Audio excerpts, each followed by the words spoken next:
Hello friends, 2 hours 35 minutesతో hero Sharwanand గారు latest movie add చేసిన మనమే మూవీ అయితే ఇప్పుడే చూడడం జరిగింది. సో మూవీ చూసిన తర్వాత నా ఒపీనియన్ చెప్పాలంటే యావరేజ్గా ఉంది. మూవీ కూడా routine story.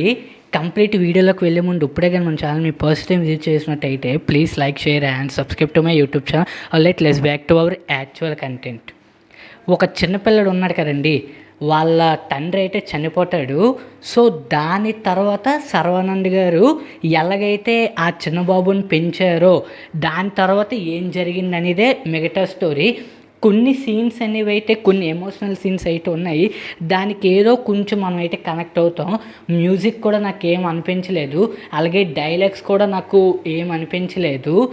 Actors by Sharwanand, Keerthy Shetty, Vennela Kishore, Rahul Ravindran, Rahul Ramakrishna, Ayesha Khan, వీళ్ళ పర్ఫార్మెన్స్ అందరూ అయితే చాలా బాగా చేశారు. And written and director by Sriram Aditya. Previous movies మనం ఒక చూసే ఉంటాము, దానికన్నా ఈ మూవీ బాగుంది అంటే ఏమనిపించలేదు. Just routine స్టోరీయే. దానికి ఏదో కొంత మాత్రమే ఎమోషనల్ సీన్స్ అయితే కనెక్ట్ అవ్వడం అయితే జరిగింది. నా ఒక్క రేటింగ్ ఈ మూవీకి అయితే 5కి 2 ఇస్తాను. ఒకవేళ మీలో ఎంతమంది అయితే మూవీ చూసారో మీరు ఎంతైతే రేటింగ్ ఇస్తారో కింద కామెంట్ సెక్షన్ అయితే మెన్షన్ చేయండి. That's all guys. ఈ వీడియో కానీ మీకు నచ్చినట్లయితే please like, share and subscribe to my YouTube.